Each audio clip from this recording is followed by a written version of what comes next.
Hello guts, very good morning. आज कक्षा 5वीं में आपका फिर से एक बार स्वागत। आज हम देखने जा रहे हैं पाठ नंबर 12 सपूत, जिसे लिखा है श्री कृष्ण ने। गर्ल्स, सपूत इसका अर्थ है स यानी अच्छा, पूत यानी पुत्र, बेटा। जो बेटा या पुत्र अच्छा होता है उसे सपूत कहते हैं। आज हम देखने जा रहे हैं एक कहानी जिसमें एक सपूत यानी अच्छा लड़का होने की कहानी बताई गई है। तो चलिए बढ़ते हैं सपूत इस पाठ की तरफ। बहुत पुरानी बात है। फुलेरा नामक एक आदर्श गांव था। गांव में हर तरफ स्वच्छता थी। गांव की गलियों में नियमित रूप से झाड़ू लगाई जाती थी। नालियाँ रोज साफ की जाती थी। लिपाई पुताई करके घर आंगन सुंदर रखा जाता था। अब हम देखते हैं किस प्रकार से फुलेरा नामक गांव जो था वह एक आदर्श गांव था। आदर्श यानी सुंदर, जिसका दूसरों को एग्जाम्पल दिया जा सके। इस गांव की विशेषता क्या थी देखो तो, गांव में हर तरफ स्वच्छता थी। स्वच्छता यानी साफ सफाई। गांव की नालियों में नियमित रूप से झाड़ू लगाई जाती थी। इस प्रकार से गांव की जो गलियां थी उसमें हर रोज झाड़ू लगाया जाता था। साफ सुथरी और स्वच्छता रखने की जो व्यवस्था थी वो गांव के लोग ही किया करते थे। नालियां रोज साफ की जाती थी। लिपाई पुताई करके घर आंगन सुंदर रखा जाता था। गर्ल्स, लिपाई यानी गोबर से जमीन को लिपने का काम, और पुताई यानी दीवारों को चूने से पोतना। तो यह है लिपाई पुताई। तो हर एक व्यक्ति अपने घर की लिपाई पुताई करता था और आंगन को सुंदर रखने की कोशिश करता था। परिसर में बड़ी संख्या में पेड़ पौधे थे। कुएं का पानी निर्मल रखने के लिए आवश्यक सावधानियां बरती जाती थी। पनघट स्वच्छ और सुसज्जित था। इस प्रकार से जिस परिसर में लोग रहते थे, एनवायरनमेंट, उस परिसर में उनके घर के आसपास बड़ी संख्या में वे लोग पेड़ पौधे लगाते थे। वैसे आप जानते हैं पेड़ पौधों का महत्व। अगर घर के आसपास पेड़ पौधे हैं तो वातावरण साफ स्वच्छ और सुंदर रहता है। हरियाली छाई रहती है, मन को प्रसन्नता मिलती है। और वैसे वातावरण को शुद्ध रखने का काम भी पौधे करते हैं। आप जानते हैं कि रात के वक्त पेड़ कार्बन डाइऑक्साइड लेते हैं और ऑक्सीजन हमारे लिए वातावरण में छोड़ देते हैं। और इस प्रकार से लोग बहुत ही पेड़ पौधे लगाकर अपनी बस्ती को स्वच्छ और सुंदर रखने का काम करते थे।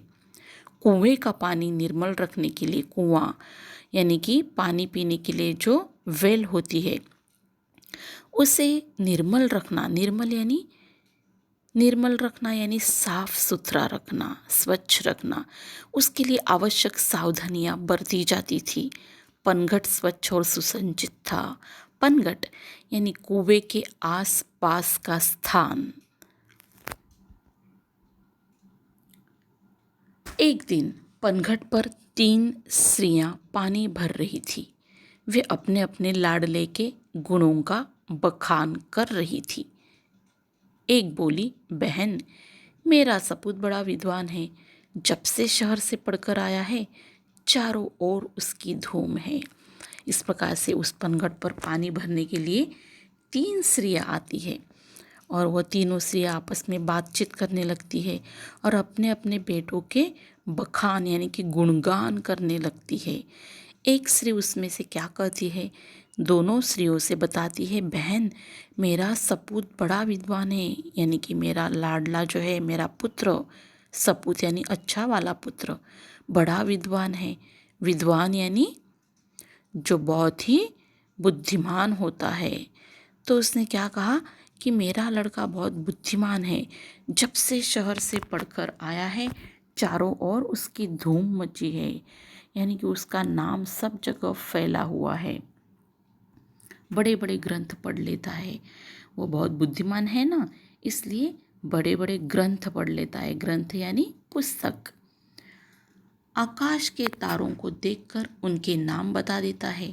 देश विदेश की सभी बातों का उसे पता है। उसने अपने बेटे के बारे में बड़े ही गर्व से कहा कि बड़ा बुद्धिमान है। बड़े बड़े ग्रंथ तो पढ़ ही लेता है, लेकिन आकाश के तारों को जब देखता है तो उसके नाम भी उसे पता होते हैं। देश विदेश के सभी बातों का उसे पता है, यानी कि उसे हमारे देश के बारे में ही नहीं बल्कि बाहरी दूसरे देशों के बारे में भी बहुत कुछ पता है। इस प्रकार से वो पहली स्त्री अपने बेटे के बारे में बड़ी बड़ी डींगे हाँकने लगी, गर्व से बातें करने लगी। तब दूसरी ने जोश में झट से आगे बढ़कर कहा, अरे सखी, मेरे लाल जैसा बलि तो 10-5 गांव में देखने को भी नहीं मिलेगा। अब देखो, जब एक स्त्री ने अपने बेटे की तारीफ की तो दूसरी कैसे पीछे रहेगी। वह भी जोश में आई और झट से क्या बोली, जोश यानी उत्साह में आई, और उसने आगे बढ़कर कहा, अरे सखी, मेरे लाल जैसा बलि तो 10-5 गांव में देखने को भी नहीं मिलेगा। यानी कि मेरा बेटा जो है, उसके जैसा बेटा आसपास के 10-5 गांव में देखने नहीं मिलेगा, यानी मेरे बेटे जैसा कोई और नहीं। उसने बड़े गर्व से यानी कि घमंड से कहा। 500 दंड बैठक वह रोज सुबह लगाता है। अखाड़े में जब ताल ठोक कर उतर पड़ता है तो बड़े बड़े पहलवान तक उसका मुकाबला करने से घबराते हैं। वह मेरा सपूत है। अब इस प्रकार से वह क्या बताती है, देखो, मेरा लड़का जो है वह अखाड़े में ताल ठोक कर उतरता है, 500 दंड बैठक रोज लगाता है, यानी कि वह शायद कुश्ती खेलता है।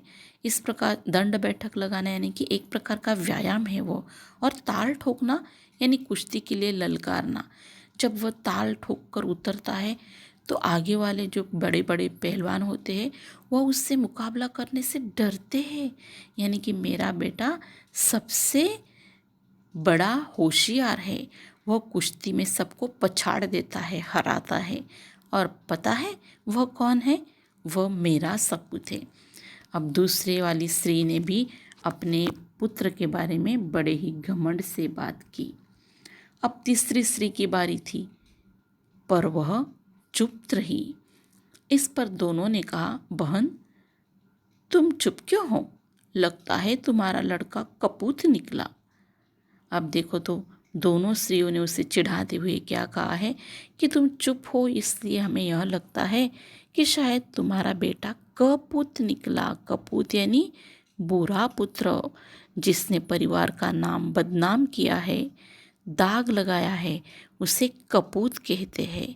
और उसके विपरीत विरुद्धार्थी शब्द है सपूत, यानी अच्छा पुत्र, जो परिवार का, माँ बाप का नाम रोशन करता है, वह है सपूत। और तुम्हारा लड़का क्या कपूत निकला? तीसरी स्त्री बिना किसी जोश या गर्व के साथ बोली। देखो तो यहाँ इस चित्र में आपको दिखाई देगा, पनघट पर कुएं के आसपास 3 स्त्रियां इकट्ठा जमी हैं। पानी भरने का काम कर रही है एक स्त्री, और 2 स्त्रियां आपस में बातचीत कर रही है। जब तीसरी स्त्री की बारी आ रही तब वह बोली, बहनों, सपूत या कपूत जैसे शब्द तो मैं नहीं समझती, पर मेरा लाल मेरे लिए बहुत अच्छा है। अब उस स्त्री ने उन दोनों स्त्रियों से क्या कहा कि तुम जिस प्रकार की बात कर रही हो, सपूत और कपूत, तो यह शब्द तो मैं नहीं समझती, लेकिन मेरे लिए मेरा लड़का जो है, मेरा लाल, जो मेरे लिए बहुत अच्छा है, मुझे प्राणों से प्रिय है, वह सीधे सादे स्वभाव का साधारण किसान है। दिन भर खेत में जुटा रहता है, शाम को घर का काम करता है। आज बहुत कहने सुनने पर वह मेला देखने गया है, इसलिए मुझे पानी भरने आना पड़ा। अब उसने उन दोनों स्त्रियों से क्या कहा कि मेरे लड़के का स्वभाव बहुत ही सीधा और सादा है। वह कोई भी गुंडागर्दी नहीं जानता, सुस्वभाव का है, उसका स्वभाव अच्छा है। एक साधारण किसान, यानी कि हमारे खेती का काम करने का काम वह करता है। एक साधारण किसान जो काम करता है वह सारे काम मेरा बेटा जानता है। दिन भर खेती के कामों में जुटा रहता है और शाम को घर का काम भी करता है, यानी कि खेती का काम संभालने के पश्चात घर में आकर वह माँ बाप का हाथ बटाता है, घर के कामों में ध्यान देता है। आज बहुत दिनों के बाद मैंने उसे जब कहा तब वह मेला देखने गया, वरना वह रोज मुझे घर के कामों में मदद करता है और आज वह घर पर नहीं, इसलिए मुझे कुएं पर पानी भरने के लिए आना पड़ा। ऐसा तीसरे स्त्री ने अपने बेटे के बारे में बताया। अब तीनों स्त्रियां जो है वह इस प्रकार से अपने बेटे के बारे में एक दूसरे से बातचीत कर रही थी और तीनों ने क्या कहा है कि मेरा ही पुत्र सबसे अच्छा पुत्र है। और इस प्रकार से यह बात सुनने के बाद पहली स्त्री जो है उसके बाद उसने क्या कहा है, देखो तो तीनों स्त्रियां अपने सिर पर घड़ा रखकर चली गई। अभी वे 2-4 कदम ही चली गई थी कि पहली स्त्री का पुत्र आता दिखाई पड़ा। इस प्रकार से तीनों ने अपने बेटे के बारे में बातें कही और तीनों अपने सिर पर पानी का घड़ा लेकर घर की ओर वापस जाने लगी। इतने में अभी अभी वे 2-4 कदम ही चली थी कि पहली स्त्री का पुत्र आता हुआ दिखाई पड़ा।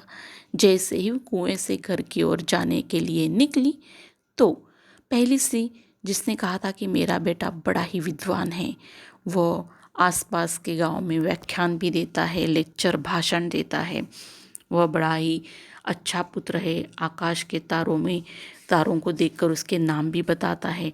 तो वह लड़का उस वक्त उसके सामने से आया और पास आते ही उसने अपनी माँ से कहा, व्याख्यान देने जा रहा हो। क्या कहा उसने कि मैं भाषण देने के लिए जा रहा हूँ। व्याख्यान यानी भाषण, भोजन वही करूँगा, मुझे घर आने के लिए समय नहीं, इसलिए मैं खाना वही खा लूँगा। यह कहकर वह तेज़ी से चला गया। जल्दी जल्दी वो अपने काम को निपटाने के लिए रास्ते पर निकल पड़ा। तभी दूसरी स्त्री का पहलवान पुत्र भी आता हुआ दिखा। वह मतवाले हाथी की तरह झूम रहा था। मतवाले हाथी की तरह यानी कि वह शायद शरीर से बड़ा ही भारी भरकम था, जैसे कि हाथी झूमता है उस प्रकार से उसकी चाल थी। और आते ही उसने अपनी माँ से क्या कहा, देखो माँ, आज दंगल में मैंने एक नामी पहलवान को बुरी तरह पछाड़ना यानी हरा देना। उसने अपनी माँ से क्या कहा, देखो तो कि आज मैं जहाँ दंगल खेलने गया था वहाँ पर मैंने एक बड़े नामी पहलवान को बुरी तरह हरा दिया। पानी लेकर जल्दी घर पहुँचना, मुझे जोरों की भूख लगी है। यह कहकर वह घर की ओर बढ़ गया। इस प्रकार से उसने अपनी माँ से क्या कहा, मैं थका हारा हूँ, मुझे जोरों की भूख लगी है, तुम जल्दी जल्दी घर पहुँचना और खाना तैयार कर लेना। इस प्रकार से वह वापस चला गया। अंत में तीसरी स्त्री का पुत्र भी आ पहुँचा। वह बड़ा ही सीधा साधा था। सीधा साधा यानी कि बहुत ही सिंपल, उसमें कोई गर्व न था, कोई घमंड न था। आते ही उसने पहला काम क्या किया, देखो तो उसने अपने माँ के सिर से घड़ा उतार कर अपने सिर पर रख लिया और बोला, माँ तुम क्यों पानी भरने चली आई? मैं तो आ ही रहा था। माँ से घड़ा लेकर वह उत्साह के साथ घर की ओर चल पड़ा। इस प्रकार से अब उसने मीठे अंदाज में अपने माँ को डांटा और क्या कहा कि तुम्हें पानी भरने के लिए नहीं आना चाहिए था। मैंने आपसे कहा तो था कि मैं जब वापस आऊँगा तो पानी भरने के लिए आ जाऊँगा। और इतना कहते ही उसने माँ के सिर का पानी का घड़ा अपने सिर पर ले लिया और वह घर की तरफ उत्साह के साथ चल पड़ा। देखो, उसने कोई कंप्लेन या कोई शिकायत नहीं की, बल्कि अपनी माँ से कहा कि ये काम तो मेरा था, ये तुम्हें नहीं करना चाहिए था। इस प्रकार से इस तीसरी स्त्री के बेटे का साधारण सा अंदाज, उसका नम्र स्वभाव देखकर बाकी 2 स्त्रियां थी, उन्होंने क्या कहा, देखो तो यह देखकर अन्य दोनों स्त्रियों का सिर संकोच से झुक गया। उन्हें बोध हो गया था कि कर्तव्य और सेवा के बिना ज्ञान एवं बल अधूरे हैं। वे समझ गई कि सपूत तो तीसरी स्त्री का बेटा ही है। संकोच यानी शर्म के मारे, हिचकिचाहट के मारे दोनों स्त्रियों का सिर नीचे झुक गया, क्योंकि जब कुएं के पनघट पर पानी भरने के लिए आई थी तब पहली स्त्री और दूसरी स्त्री ने अपने बेटे के बारे में बड़े ही गर्व के मारे डींगे हाँकी थी, बड़ी बड़ी बातें की थी, मेरा लड़का यूँ है, मेरा लड़का ऐसा है। और तीसरी स्त्री को ताना कोसा था, क्या तुम्हारा लड़का कपूत है। और इस प्रकार से जब तीसरी स्त्री के बेटे ने यह साबित किया कि वह बड़ा ही कर्तव्यपरायण, माँ को मदद करने वाला, घर काम में मदद करने वाला एक साधारण युवक था, तो उसे देखकर बाकी दोनों स्त्रियों को बोध हो गया। बोध होना यानी कि ज्ञान होना, पता चलना, मालूम हो जाना कि कर्तव्य और सेवा के बिना ज्ञान एवं बल अधूरे है। पहली स्त्री जो थी उसने क्या कहा था, मेरा लड़का बहुत ही ज्ञानी है। दूसरी स्त्री ने क्या कहा था, मेरा लड़का बलशाली है, सभी पहलवानों को हराता है। लेकिन दोनों के समझ में यह बात आ गई थी कि ज्ञान एवं बल जो है वह कर्तव्य और सेवा के बिना अधूरा है। कर्तव्य यानी रिस्पॉन्सिबिलिटीज़, अपने घर के प्रति जिम्मेदारियाँ जो है, और सेवा, दूसरों की सेवा करना, उनके काम आना, ये गुण जो है वो हर एक व्यक्ति में होने चाहिए। वरना व्यक्ति कितना भी ज्ञानी क्यों न हो, कितना भी बलशाली क्यों न हो, वह अधूरा है। वे समझ गई कि सपूत यानी कि अच्छा पुत्र तो तीसरी स्त्री का बेटा ही है। गर्ल्स, शायद आप समझ चुकी होंगी कि तीसरी स्त्री का बेटा कैसे सपूत हुआ, क्योंकि उसने अपनी माँ की मदद की थी। देखो, वो एक साधारण सा किसान था, खेती के सारे कामों को करता था, उसके बाद घर काम में भी अपने माँ बाप का हाथ बटाता था। उस दिन वह बाहर गया था और शायद वहाँ से आते ही उसने क्या किया था, देखो तो, आते ही रास्ते में उसने अपनी माँ के सिर का घड़ा अपने सिर पर ले लिया था, और वह जो था अपनी माँ को पानी भरने के लिए मदद भी कर रहा था। उसके स्वभाव में ज़रा भी घमंड नहीं था।